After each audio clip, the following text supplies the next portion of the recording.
Okay, now we're going to be getting into the meat of the program, District 2 candidates. The first candidate to come up and do an introduction will be Renee Christopher McFeeters.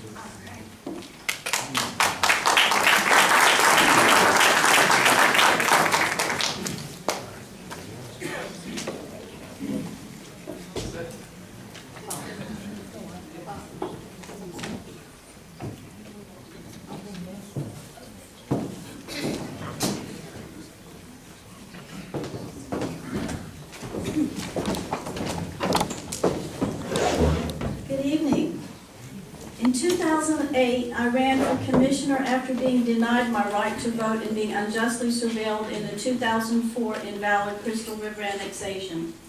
In that race, I received 46.09% of the votes and won all of the precincts in the district I am currently a candidate in. In 2012, I ran in what was called a universal primary, which approximately 73% of the voters did not vote. I believe there will be a higher voter turnout this year because of the race for governor. A good commissioner will return telephone calls. I've heard that this has not been happening in Citrus County. Speaking of the lack of respect for citizens, how about the county ordinance not allowing citizens to speak prior to commission voting? Voted into law by the incumbent late last year. I am the only candidate that opposed that undemocratic ordinance at the BOCC podium before the commission. Recently in this election year, the incumbent reversed his vote. Now we can speak before BOCC voting, but this happened after much public outrage. I am a fiscal and social conservative, have been active in and have spoken at Citrus County tea parties against big government here in Citrus County.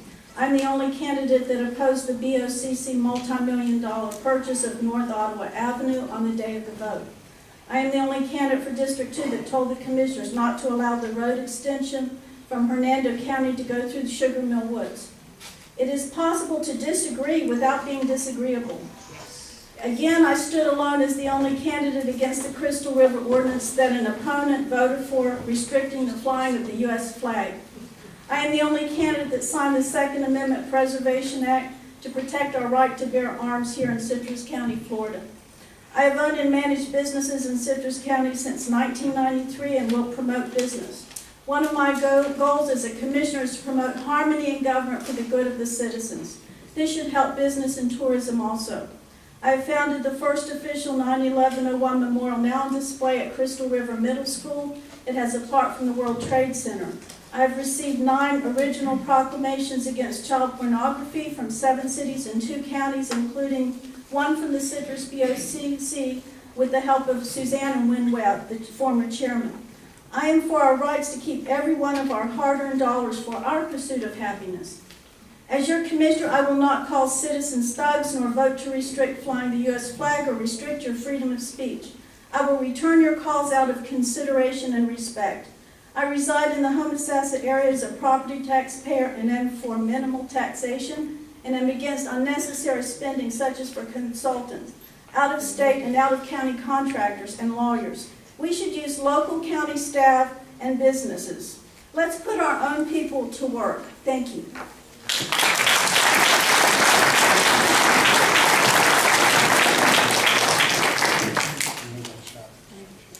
The next candidate from District 2 is current Commissioner John J.J. Kenny. He will be giving his opening remarks.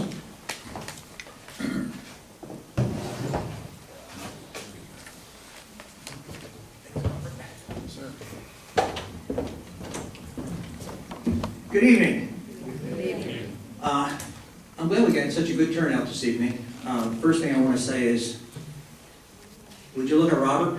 I have not seen him look that good. He really looks good. I am J.J. Kenny, and I am a candidate for re-election for District 2. I have enjoyed the pleasure of serving Citrus County, first 13 years as your County Veteran Service Officer. And I took pride in the efforts that my team put together to provide the services for our veterans. We hear so much now about the VA, but here in Citrus County, that's really not an issue. We've got dedicated people, not only in the Veteran Service Office, but in our other areas that really work hard to provide for the veterans in this county. Now, I've been on the board for 3.5 years, and we have at times had to weather what I would consider the perfect storm. We had a loss in property values, we had the Duke Energy problem, and yeah, I'm the guy they called Duke Energy corporate thugs. I'm also the guy that went down and had a face-to-face with Alex Glenn, and the 30-minute meeting turned into an hour-and-a-half meeting, and walked away very, very confident that we would get this problem resolved. And with the help of Les Cook, it was resolved. We do have stability there in the coming year. It's been said we don't have a balanced budget. Well, we've had a balanced budget, but I will admit we had to use our reserves to balance it. But nevertheless, we balanced it. We haven't cut services. We've continued to provide the services that the community has asked for. We had an issue there when we were looking at cuts. We almost did away with extension services. And unfortunately, Dale McClellan and Mr. Wilkes came in, sat down, and put forth a good effort, and the board, we restaffed extension services. And it's doing what it should be doing. BJ's doing a good job over there, I think, for our farmers and the things that she needs to do to get things going. Yeah, we screwed up on that public speaking one when Senate Bill 50 came through. And I said, after the first year, we would look at it. I met with county commissioners from 12 different counties, and there were some other counties that didn't at that time allow public comment. Seeing the error of the way, we got that reversed, and now you may speak it open to the public. And if there's a motion there, you can speak to the motion. So the public is not being denied their right to speak. And we do listen to the public. Okay, this morning I was visiting a resident in Homosassa, and he had a problem. We got it to the right people, and we'll get his problem resolved. We are, as an individual, open to answer your questions and move forward in this county. Thank you.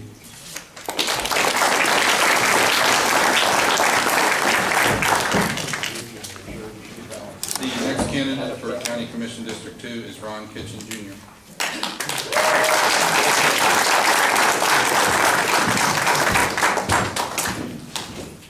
Good evening, everyone. I am Ron Kitchen Jr., and we have 3 minutes, so I can't tell you everything I'm going to do, everything that's going to happen, who I am, and what I've done. So we hit some of the highlights, but in case I run out, these are over on the table. So I really wish tonight that you would pick one of these up, read about my background, and most important, my phone number is at the bottom. So if we don't get a chance to talk tonight, I understand we're going to have 1 minute to answer questions. So you're not going to hear a lot of in-depth discussion. But if you call me, I will talk to you as long as you want about any issue you'd like to talk about. The main thing I'd like for you to know is that my wife, Carrie, and I have lived here for 27 years this year. And I've been the CEO and president of a local business for that entire time. So I'm a local business owner. I have a Bachelor of Science degree in Business Management from Liberty University. And I've also served as the mayor of Crystal River for 10 years. So what basically I'm trying to tell people is that it's not about who's a nice guy and who's not a nice person and who likes this and who likes that. I think what this is about is you, the voters, are hiring a person for the position of county commissioner. And what I'm asking you to do is just compare resumes. I'm asking you to look at my resume and a detailed one is on the Supervisor of Elections website. If you look at that resume and then take the other candidates' resumes, take them home, put them at your kitchen table, sit down and go through them and say, this is the person that looks like the most qualified to me. The other thing is look at who has a plan. I hope tonight we'll get to talk about this, but this is a very, very simple election, folks. You have 3.5 years of an incumbent with a voting record. There you have that. If you like your 31% tax increase, if you like the hundreds of thousands of dollars wasted on Port Citrus, if you like the idea of borrowing $2 million to fix up a building that we didn't own, and we're going to pay $4.5 million when the entire Crystal River Mall sold for $2.8 million, then you have your man. Okay? If on the other hand, you want somebody that's going to ask the tough questions, Like, when they tell you that Fort Citrus is viable because there's a thing called a trans-seat lifter that's gonna make it a game changer and that'll make it viable, do you think one person said, can we go see a trans-seat lifter? Where can we see one of those? And you know why they couldn't? Because they didn't exist. But nobody looked into that before we started sinking public money into it. So those are the kind of things that business people do. You don't sign a 10-year lease on a building that you lock yourself into an increased purchase price every year and an increased rent every year. Those are very bad business decisions. So again, there's a lot of issues out there, but let's not really get into the, well, vote for this person because they're a nice person and they've been in the community a long time. I think now's the time that you have to say who's increased taxes, who will cut them, and who does nothing but tax and spend, and who has a viable plan to change that. So I hope as we go through the evening, you'll look at that, and after you compare our backgrounds, you'll consider me, Ron Kitchen. Thank you very much.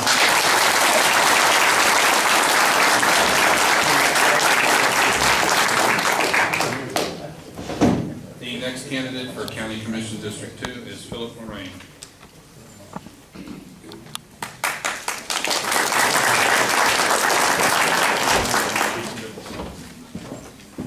Good evening, ladies and gentlemen. I've been a resident of Citrus County for 30 years.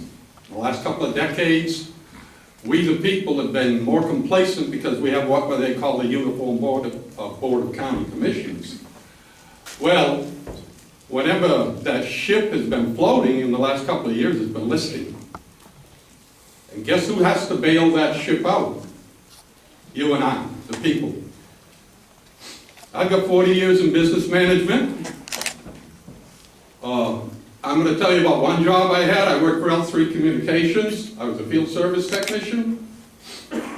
My job was to go to bases throughout the world. And I was given 2 days to do $1 million survey. I worked for the company 3 weeks. I was sent to Italy. I went to Aviano Air Force Base. I assessed the job that was supposed to be done there, and I canceled it. I canceled a $1 million contract. A little bit nervous. I'd only been 3 weeks with the company. But my decision had to be approved by the DOT, Department of Defense, then the Pentagon, and then they had to be agreed upon between my company and me, and my recommendation was the sole recommendation. And I only had 2 days to do this. I subsequently went to a number of other bases and had to do the same thing. With 40 years in management in various businesses as a computer, energy corporation, restaurants, lounges, small businesses, I feel I'm well qualified for the position. We have a lot of issues in this county. It's about time that the people finally decided that the people in office need to be moved out. And in moving them out, you want people that are going to be responsible. They're going to be people that are going to talk for you. And they're going to be people that talk for me. I run for this office because I believe that's what we need. Now, there are other people out there with credentials. I went to a meeting down at Nature Coast Club down in Spring Hill with the 4 candidates that are here presently looking at you. And I was shocked at one question. And the question ended up in asking the candidates whether they were politicians. And 2 of the candidates said they weren't politicians. I haven't figured that out. One was a county commissioner, and the other one was the mayor of the city. And I had one woman come up to me after the meeting and she said, that kind of made my decision when they said they weren't politicians. She couldn't figure out what the definition of a politician was. I hope you will consider me on August 26th, and I will be another voice for you. I guarantee it. Thank you.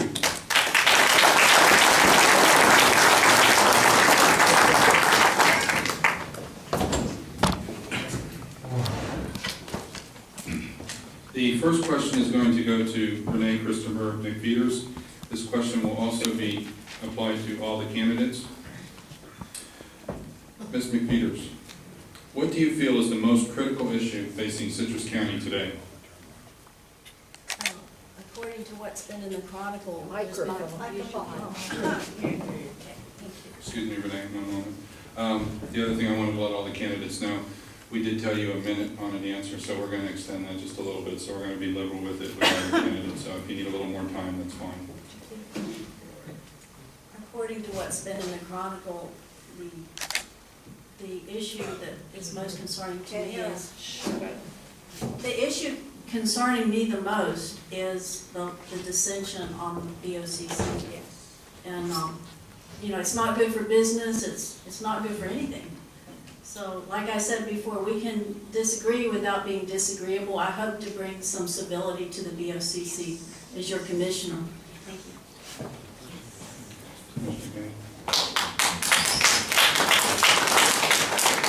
I think there's two things that are kind of hand in hand. The civility on the board. I mean, we are being looked at as Circus County around the state, and we've got to have that. I mean, we can disagree, we can agree to disagree, but we just can't keep on going the way we're going. It's just not. It's not good for our county and the place we live. And the other thing is, now that we've got a good financial footing with the help of Mr. Cook, and we really have to look at our spending. We did have one of our constitutionals come in and ask for a 2.7% increase in their budget, but we've really got to try to cut where we can cut.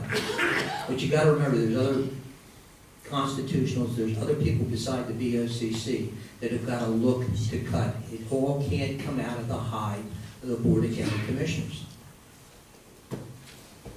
I have a follow-up to that, Mr. Kenny.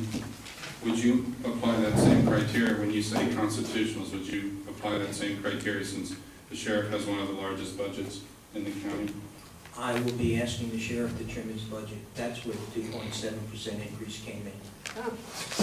Thank you.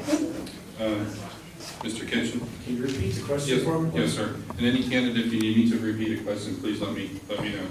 What do you feel is the most critical issue facing Citrus County today? Very simply, out of control, tax and spend, tax and spend. We have spent enormous amounts of money on projects that will go nowhere. We have wasted money on Ottawa, we've wasted money, now we're spending hundreds of thousands of dollars on the medical corridor. And you know what you got for that? You got a 31% tax increase last year, and now you just got a new MSBU tax for your fire. Remember, when the sheriff took over the fire department, it was so that there would be no tax increase. Everybody remember that discussion? As soon as the sheriff took it over, your taxes doubled, okay? So where was Mr. Kenny and the other folks on the board when all that happened? The other thing to remember this is it was Les Cook. Let's not hear this, and Les Cook helped. It was Les Cook that dealt with the Duke Energy issue, so let's put credit where credit's due. And the other thing you need to remember is in 2010, you won't hear this because you won't read it in the Chronicle, in 2010, the county commissioners were told that Duke Energy was going to have a problem with that tax bill, and they held off sharing that with you until after the elections in 2012. And furthermore, folks, this is where you should be outraged.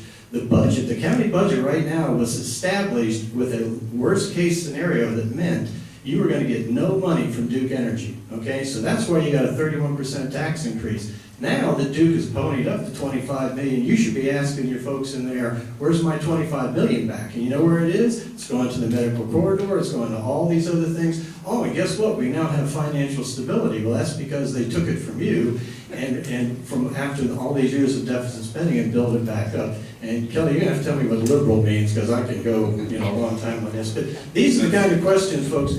It's not about we need to do something. When you hear somebody say we need to do something, that's not an answer to fix it. You need somebody that can give you answers that this is how we fix it. Thank you.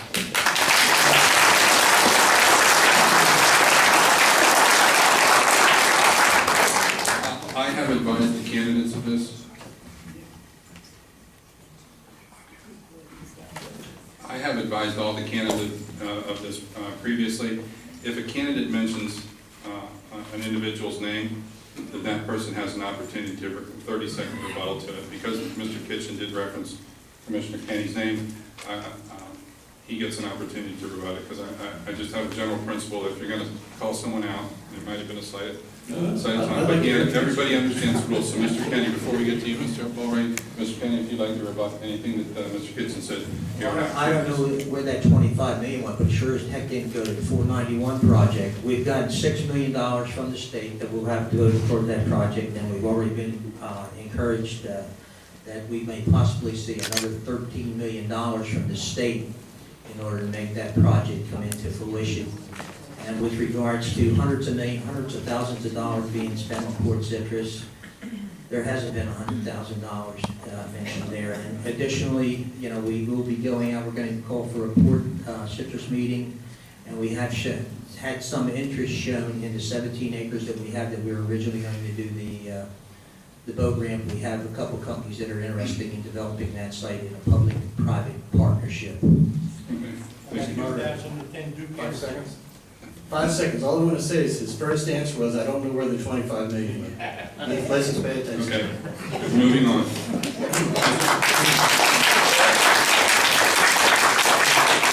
Moving on. Mr. Mulray, I'll repeat the question. No, you don't have to. The original question is what the most important thing in this county. Fiscal responsibility. Fiscal responsibility by the board. Ottawa was a waste of money. A constituent I know mentioned the fact that they could play chess in the middle of the Ottawa extension, not worry about traffic. That's just one issue. $2 million. I have never heard of anyone spending $2 million to renovate their landlord's property. Give it to me, I love it. You know, that's a fantastic idea. And then on top of that, they're considering spending $4.3 million to buy this building. You can build a steel building on a lot, even pay $1 million for a lot and pay it to build a steel building for less than $500,000. Where is the fiscal responsibility? And why are we hiring so many lawyers outside of this county to give us advice? What do we have lawyers for?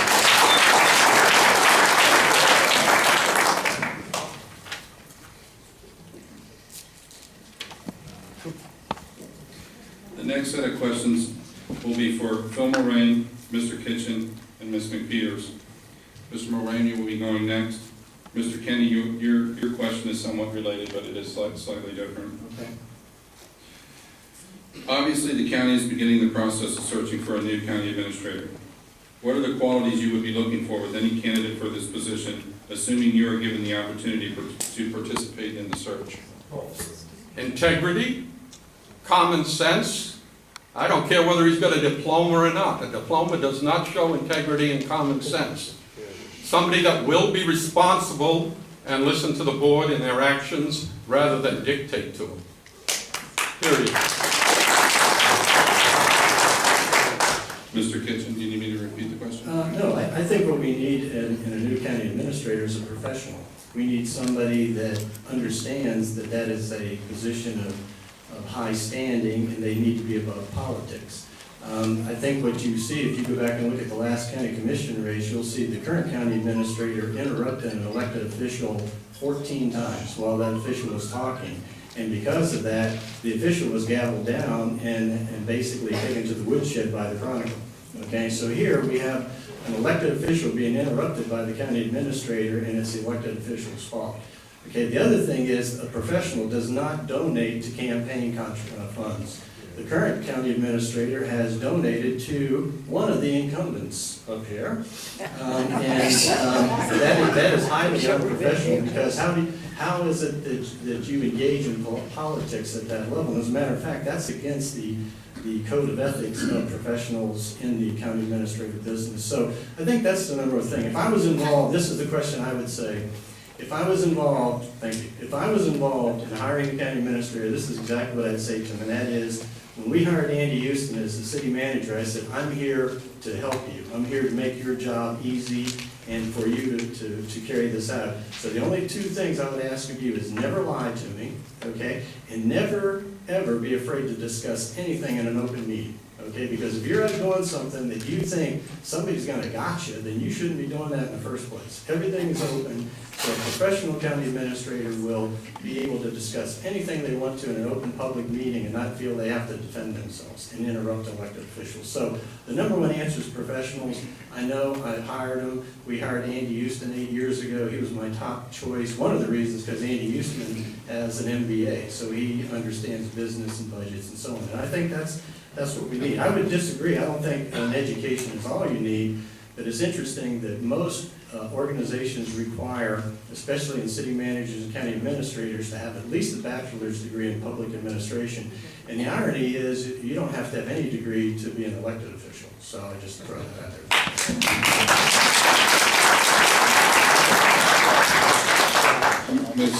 Ms. McPeters, do you need me to repeat the question? I understand. Okay. I would look for a commissioner who, again, I'm sorry. I would look for a county administrator who would not be a yes man to the other commissioners. You know, it's good to be agreeable, but I would want someone who would not be afraid to say exactly what he thinks, and someone who would listen to his subordinates and get a touch for what the public would like and relay that to the commissioners. Also, I believe, I was at the last county commission meeting, and there was rather a lack of protocol. Brad Thorpe, our current commissioner, was gone, our current administrator was gone, and there was Mr. Di Giovanni. He's a very nice man, but he was allowed to speak about an hour while the residents of Sugar Mill Woods had to sit there and wait for public input, and it wasn't on the agenda. And I would insist on having a administrator who would insist on an orderly meeting and respectful of the public. Thank you. Commissioner Kenny, your support for Mr. Thorpe has been almost unwavering. Do you have any second thoughts about this when looking back, considering such issues as the Pan Scraper, Duke Energy, AmeriGas, etc.? No, I don't. I've supported Brad from day one. The Pan Scraper was a piece of equipment that wasn't being used at the landfill. They needed a piece of equipment that would do the job. So I don't have a problem with that. AmeriGas, when that problem has gone on for 20 years. And there's been, we've cast aspersions on previous county commissioners with regards to, they didn't do anything, As soon as Brad was made aware of it, they started trying to resolve the issue. If you don't know about a problem, you can't fix it, okay? And with regards to a campaign contribution, the guy bought 10 fish fry tickets. If that's going to be an issue, I'll write a check and give it back to him. But he wrote a check for 10 tickets to pass out to his friends and family. I mean, we've got people out there that are in elected positions that are currently openly supporting other candidates, which if you look at the REC, there's an item that you sign, it's a loyalty oath. And it basically says that, I will not openly support another Republican candidate in any race unless the REC has said otherwise. And yet we have people out there flagrantly, members of the REC, openly supporting other candidates. If we're going to play fair, then we play fair. Do we? I sure tried. The next question is going to go to Ron Kitchen, and this question is going to be across the board to all the candidates. It's a budget-related question. Fire Services MSBU was passed last year with a lot of input from the public, much of it in opposition. Moving forward, do we keep this funding mechanism in place or provide citizens with tax relief in this area by repealing or modifying the ordinance? How long do I have, 2 minutes? My answer is no, we don't keep it in place. If I'm elected, one of the first motions I would make, well, this is an over-encompassing issue. I believe that there is millions and millions of dollars to be cut from our existing budget. We have so much wasteful spending out there that if we go in and we do what we need to do with our existing budget and increase the efficiencies and cut the fat and quit lying to the people and tell them that their gas tax money is going to road resurfacing and then we need to have an MSBU for that. It's the same thing with the fire service. You know, why do you need it? Why are you paying your taxes? Oh, by the way, now you need to pay extra for fire, for libraries, for roads, for this, for that, or whatever. And if you look, liberal spenders, and I don't care if they have an R after their name or not, all they care about is more taxes and more spending, and that's exactly what you're getting. So one of the very first things that I would do is to move think about this, before the MSBU for fire was put in, nobody did a study that said, this is how much we need to raise, this is how we're gonna spend it, this is how we're gonna monitor it, and if we don't spend it all, this is how much comes back. Instead, they go, what's the maximum that we can get, and that's what they taxed you, okay? After they told you there wouldn't be any tax if you went along with the consolidation deal. So to me, that was dishonest in the first place. And what they hope is you don't play the Wizard of Oz. You know, that's what the Chronicle likes to do. Don't look behind this curtain. Don't pay any attention to the guy behind the curtain. Stay focused out here on what we're telling you about.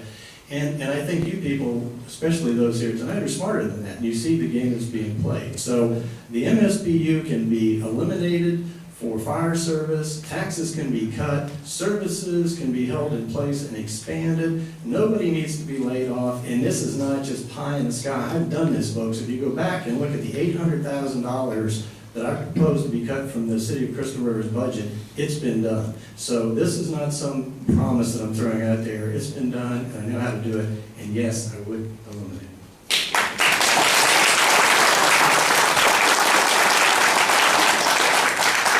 Commissioner Keenan, would you like me to repeat the question?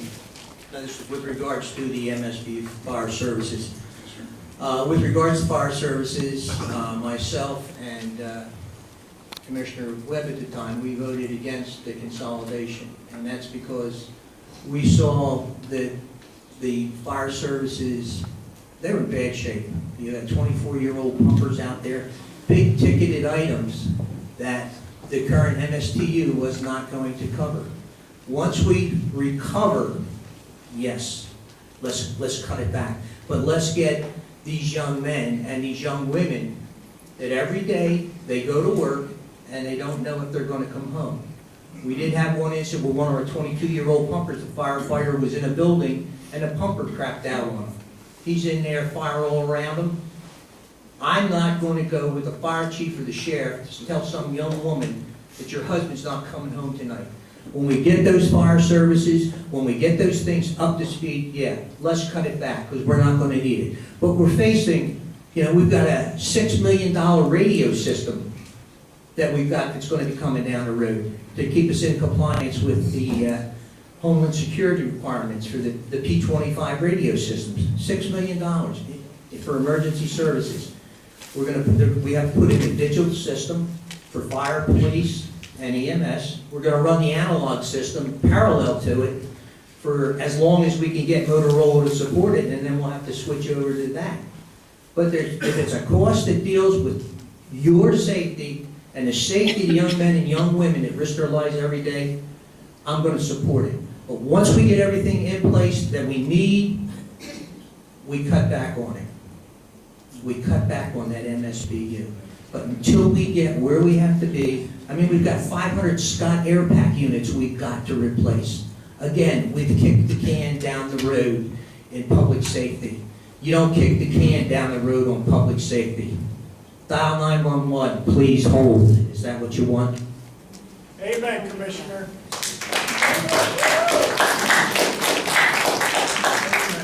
Mr. Peters? I concur with Commissioner Kenny. Once we see that we have enough equipment, we could possibly cut back.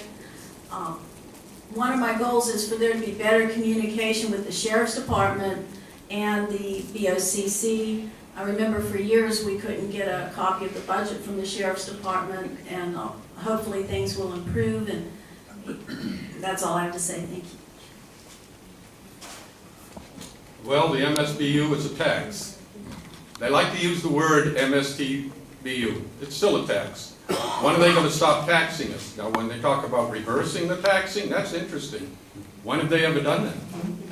1999, we had a 6-cent gas tax imposed on us. 5 5 cents of that is supposed to go for the completion of 484.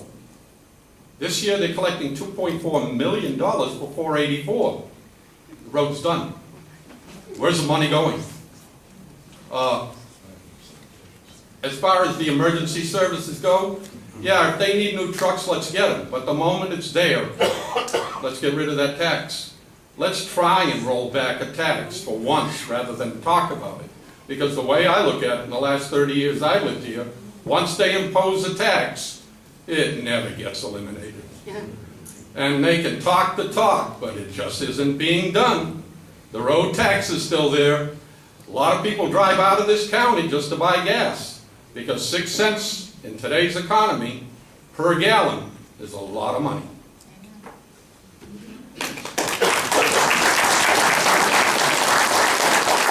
Mr. Kenny, the next question, we're going to start with you. Currently, the BOCC funds both the EDC and our local Chamber of Commerce. That figure is approximately $50,000 per year. Do you support such a subsidy? If so, why? What will you do to improve the delivery of these products? Well, I think we've already, we've been looking at, we belong to 2 different areas. The Tampa Bay Partnership, I think we pay $25,000 a year for that, and we're not getting anything for it. So I don't think we're going to move forward with that. We're going to go to the north. We're the big dog up there with the commissions up there. The EDC and the Chamber, things are starting to happen. Things are really starting to happen. ASI has moved into the community. They've gone from 8 to 14 jobs. They're moving into their new facility. They'll be going to 28 jobs. They've got a multi-million-dollar contract with the U.S. Department of Veterans Affairs. We have a new outfit they just closed 2 weeks ago on the Pontiac dealership. And it was quite by accident. I ran into their state manager. They're going to put their state headquarters, and excuse me, but I forget the name of the company, but I got a hold of Don Taylor, and Don talked to the gentleman, and I think he spent about 45 minutes with him today. This outfit will initially, they're going to bring in about 15 to 20, but by next year, if things go well, for them, they'll have over 100 well-paying jobs in that facility. They'll also be teaching a new skill, which is called mirror welding. I've never heard of it, but they use it in the manufacture and repair of nuclear vessels. So things are happening with the Chamber and the EDC, but we will be making that one move to get out of the Tampa Bay Partnership, because the $25,000, we're not getting anything for our money. I do want to ask you a follow-up to that, Commissioner Kenny, because, you know, I've been to a few EDC meetings, and I followed, you know, what the Chamber does. And, you know, I actually even published it on the website one time. I mean, the EDC meets here at the college. There's 17 or 18 people here. And after I was there one time, I took the opportunity to go and look at their website. And it hasn't been updated since 2010. And, you know, would you support some sort of litmus test or some sort of test to determine, you know, what we're actually getting for what it is we're investing in? Well, the EDC is going to do an update on that website. They were talking about that last week, I do believe. We do have to get checked and make sure we're getting our bang for our buck. Here recently, like I said, they've been, these new companies, ASI and then the vessel company, these are going to be jobs that are paying $40,000 a year at a minimum. They're going to be skilled. They're also, they're out there shaking the bushes. We did a zoning change here. We talked about out at the Inverness Industrial Park. Got a company that wants to build a 100,000 square foot building out there. So they are out there prospecting, and they are meeting with some results. But yeah, we've got to watch them. Just like you guys watch us. We've got to watch them. Ms. McPeters, I'll repeat the question for you if you want me to. Currently, the BOCC funds both the EDC and our local Chamber of Commerce. That figure is approximately $50,000 per year. Do you support such a subsidy? If so, why? What would you do to improve the delivery of these products? Well, I would support it, and I would ask for the organizations to give reports on a regular basis to the Board of County Commissioners about successes, and there's so much restriction of business in this county. If we can work on relieving some of that, it would help. If we can get the dissension relieved and off the board, that would help. Some outsiders have commented to me about different things in the newspaper that, you know, like I heard earlier, it's called Circus County. So if we can all work together, hopefully things will improve. Thank you. Phil, you answered that question, correct? No. Oh, you didn't? Okay. I'll go through it again. Okay. Lost track for a second. Currently, the BOCC funds both the EDC and our local Chamber of Commerce. That figure is approximately $50,000 per year. Do you support such a subsidy? If so, why? What will you do to improve the delivery of these products? Well, once again, I'm going to start with the fact that I'm a 30-year resident. If, in fact, the EDC is doing what Mr. Kenny says, that's nice, but what have they done for the last 29 years? I haven't seen all that much. And if you talk 29 years, well, 29 years, you're talking $1.5 million. We've lost the Ted Williams Hall of Fame. Ladies and gentlemen, we live in a retirement community, mostly. We also live in a tourist area. We've got to look to those areas. Maybe someone ought to look into getting a PGA tournament here. PGA would bring in millions of dollars into this community. The reason we initially couldn't have it was because we didn't have enough hotels. Well, I think we've got them now. I think that would be a way to bring in a large revenue into this county. But as far as the EDC, personally, I haven't seen them do that much over the years I've been here, other than talk the talk. And if they are producing, as Mr. Kenny says, fine, we're finally getting something for our money. But up until now, I'm very disappointed in the EDC. Ms. McPeters? Oh, I'm sorry. My bad. I think I'm going to be the only one that answers your question, Bob. No, I would not continue to fund the EDC and the Chamber, okay? And here's why. Of all the four of us up here, I'm the only one that's held every office in the Chamber of Commerce. I was the president, I was the chairman of the accreditation committee, and of the four of us up here, I'm the only one that was the past chairman of the EDC. So I know what I'm speaking from. I have no problem with the EDC and the Chamber. This is the difference between liberals and a conservative, okay? And here it is right here. If you're a business and you have to take money from taxpayers to exist, you're not a business, okay? You're a government handout. So if the only way the Chamber of Commerce can survive is by a government infusion of your tax dollars, if their members won't support them, then they shouldn't be around. Okay, it's as simple as that. It's a member-driven organization, and if they can't be supported by their members, then why do you need to support them if their own members won't support them? The EDC should be taken out of the public sector, and it should be privatized, so that the businesses that want to attract these other businesses here can take these folks out and wine them and dine them and play off with them and do what is meant to be done. Under the present system in the Sunshine Law, you can't do that.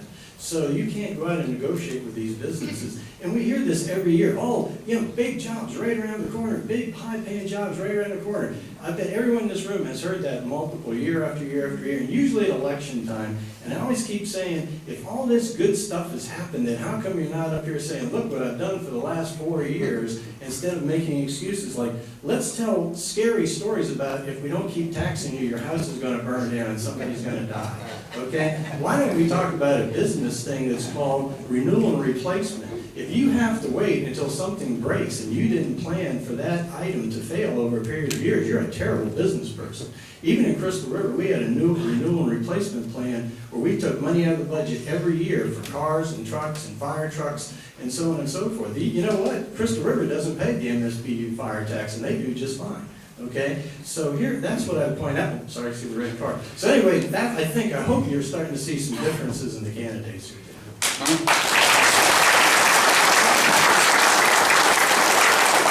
And I want to ask you a follow-up question, Mr. Kitchen, based upon your answer, because I know I was looking at your resume and I noticed that back when you were in elected office in City of Crystal River, I think you had a position with the Chamber of Commerce. And my question to you is that What you're saying here now is that, you know, when Josh Wooten or someone from the chamber comes up and puts their arm around your shoulder, and you guys have to have lunch one day, and he's explaining to you all the good things, that your answer isn't gonna change, you know, assuming you're elected in 6 months or 2 years, when they need $50,000 for whatever it is. And absolutely, Bob, I give you, the one thing I'm not, folks, is I would rather sit up here and tell you the truth and you vote for somebody else than to lie to you and you vote for me.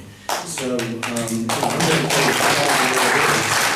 and I'm not saying anything. I could say, oh, well, we'll have to wait and see, we'll have to see what happens, and I'm not that way. I'm telling you right now, I belong to the Chamber of Commerce, and I paid money from my company to belong because I thought they were a viable business organization. You think of this, folks. We used to have 3 viable chambers of commerces in Citrus County, okay? Now we have 1 that can't survive without government money. Doesn't that tell you something right there, okay? So if the chamber can't survive without your tax money, it should be up to the members of one belong. If you want to expand that one step farther, I could get in trouble for this, but I'm going to tell you this too, and that is, I don't think it's government's job to take money from you and give it to who they think should have it, okay? And that's the chamber, the EDC, or anybody else.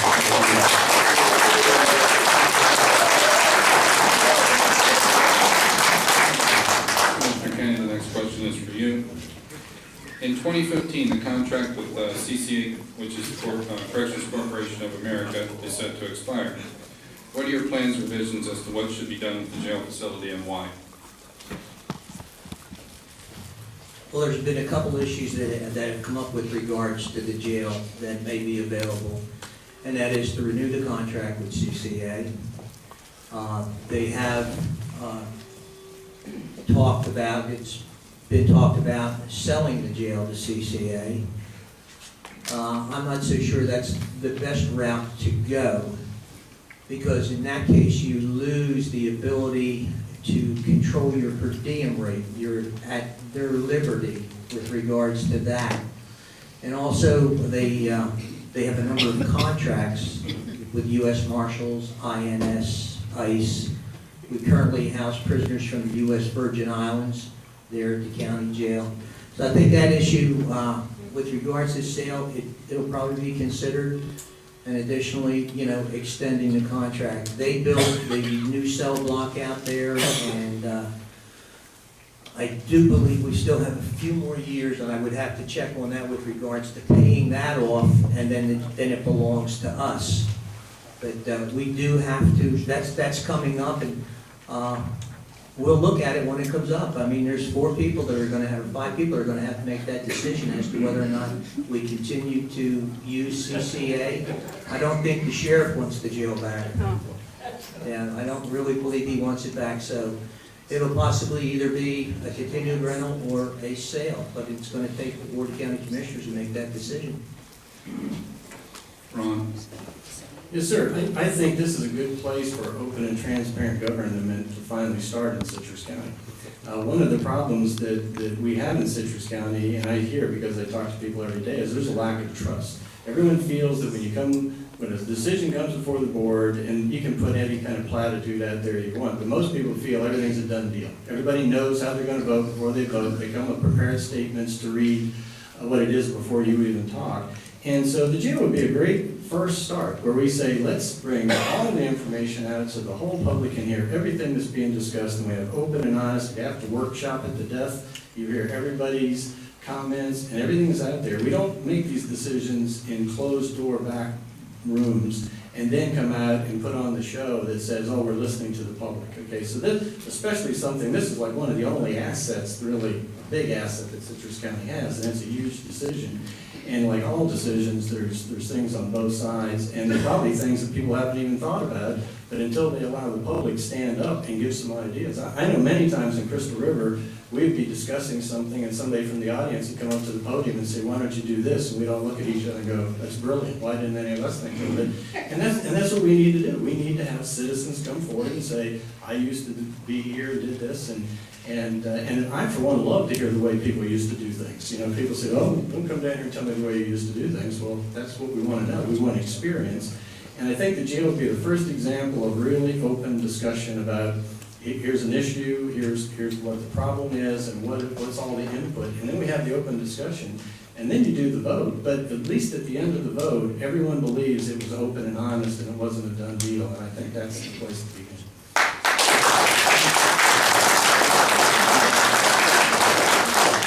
Well, I read the county budget today or yesterday, whenever I read it. We pay $69 and I think 42 cents a day for a prisoner. 342 prisoners in the county jail. It's about $2,500 a day. That comes down to the question, when that contract is up, you've got to take all these numbers, divide them in what it would cost us to, protect it or house it, with our own forces or our own people. And you've got to balance all these numbers out and see whether it's economical. But right now, we're paying $2,500 a day, because I think the article I read said there's 342, and they can go up to 400 prisoners, and we are paying $69.42 a day for a prisoner. So when it comes to renewing the contract, yeah, we've got to have a very detailed discussion. You've got to look at the numbers, and you've got to come out with a balanced decision whether it's economically feasible for them to continue, or for the people in the county to continue, thereby giving jobs to the people in the county that can be responsible in the mark. But that's a question that's going to come down to numbers that has to be discussed. But all you have to do is just think about $2,500 a day, 365 days a year. It's a lot of money. That's all I'm going to say about that. The question was about if I would like to see the jail sold. That was the question. The contract expires in 2015, it's set to expire. One-year plans revision as to what should be done with the jail facility and why. As a candidate, I went on a tour of the Marion County Jail to compare it to the one here. In fact, there were a couple of people here in the audience that went with me, Carolyn and Ed Matroni. We spent hours asking questions. And I found out that the Marion County Jail is run by the sheriff, and they operate that jail cheaper per inmate. And now, one of my opponents stated that the sheriff doesn't want to run the jail. Well, guess what? There's going to be another sheriff's election, and I'll speak to one of our candidates, Mr. Birch, to see if he'd be interested in running the jail. I'm for doing things as economically as possible, and for looking out for the citizens' welfare and the inmates. I would be interested in us having control of that jail. Thank you.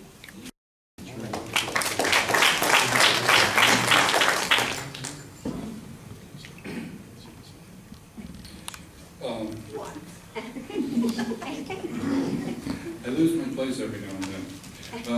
The next question is for Ron. Is Port Citrus a relevant concept? Why or why not? Will it work, and would it add to the economy of Citrus County? Or in the alternative, provide for citizens a vision of what it could be that would not harm the surrounding environment? Here's the whole thing about Port Citrus, and is what the issue is, right? Yes, sir. The number one question I'm asked when I go out and talk to people, the number one question is, what do you think about Port Citrus? That's really amazing to me. And my answer, I think, is quite simple, and that is, I've already explained it. You probably know where I'm going with this answer. If it's a viable business operation, then private sector should step up and run it. Very simple. If it's an operation that can only make it because we pump huge amount of taxpayer dollars into it, then it's not a viable business. So I would love to see if it's feasible and environmentally friendly, and if it could work out. I'd love to see a business go out there and develop and do it, but I don't think that you all should be spending money for these lawyers and everything else that's going on. And on top of that, Florida Trend kind of took us to task, okay? Florida Trend magazine said it's ridiculous that Citrus County would even take money away from viable ports that are trying to compete with other states, okay? Where that money could be going to real ports in Florida instead of Citrus County doing that. And I hope also that the money that you pay for our county administrator to become a certified port director, he will pay back, since we're not gonna have a port. I hope that happens. But again, the whole thing with the port comes down to this. I'm not an expert on ports, okay? I have a 100-ton master license, I am a boat captain, we travel around a lot of boats. But I'm not an expert on shipping, but there are experts in this community. I see two of them looking at it right now. And I went to them and I asked them, I said, tell me about ports, tell me about shipping. Is Port Citrus viable? Who would use it? I asked business questions. How much money can it make? How many jobs will it create? What's our payback on investment, et cetera, et cetera. And everyone, they gave you an answer, boom, boom, just like that, and everyone was negative. So if the experts in shipping who ship from ports all over the place say there's no viable thing for Port Citrus, why would we continue to throw all your money into it? So,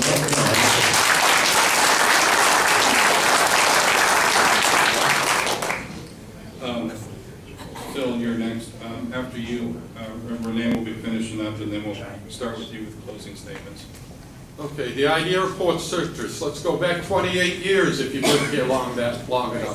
28 years ago, 5 gentlemen got together and wanted to build Port Marina. They just didn't use the word marina, port. They were shot down by the Army Corps of Engineers and, of course, the environmentalist Ellen Spivey. If you want to build a Port Citrus, as long as it's done totally as a private enterprise, fine. Let's leave the county totally out of it.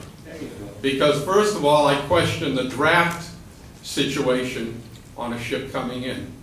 And they've already ascertained that it can't come into the barge canal. They have to come into the existing power plant. And the power plant is against it. Basically, if you want Port Citrus, it will bring jobs. When I was in Iraq, I was a wretch operator, and if you don't know what a wretch is, that's that little machine that picks up them containers, puts them around yards. That's what I did the last year I was in Iraq, that a crane operator. But it will bring in jobs, but I don't think the county should be involved in it whatsoever. And as far as Mr. Thorpe getting a directorship, he said that he paid for his own fees over there. The only trouble is we paid him his regular wages for being over there. Goodbye. I'm not for the county being in competition with private industry. If there would be private entrepreneurs that could build us some hotels there, we could have cruise ships, bring in some business, that would be great. JJ? Well, I was personally hoping that I could get a United States Navy carrier air group to home port. Unfortunately, that didn't happen. Maybe we're setting our sights a little too high with this project. Well, you know, I do have a little PTSD, but that's beside the point. I think it is a viable project. I attended the Florida Ports Council, and the feasibility study was presented to them, and the stuff I'm getting from the different port directors, you know, they can see it, but it's going to end up being a private-public partnership. Every port in the state is a private-public cooperation. I mean, they say, okay, you know, you're taking money away from the big ports. $135,000 for a port master plan. And because we weren't ready for it, we gave it back to the Ports Council. That $135,000, that's like the $10 I have in my wallet right now. You're talking millions and millions and millions of dollars that go into Florida ports. Port Tampa, Mr. Paul Anderson, I don't know when we'll be going down, but we're going to be signing an interlocal agreement with Port Tampa. Now, Port Tampa sees something here. We're not spending a lot of money on Port Citrus, but if there's a possibility of turning that end of the county around, that's where our enterprise, one of our enterprise zones is. If we can bring some business there, and hopefully, you know, we'll get that marina in there on that 17 acres of state-owned land, maybe that'll be the generating factor to bring more people in there. There's been people that have consulted, you know, barge repair company. We had a lady called Timbersill, but after talking to her a couple times, we found out that she wanted us to put up like $25 million to build her a facility. And then she'd pay us back. Yeah, well, we didn't bite off on that one. But I think there is a possibility that is a viable project, and I think we should examine all avenues.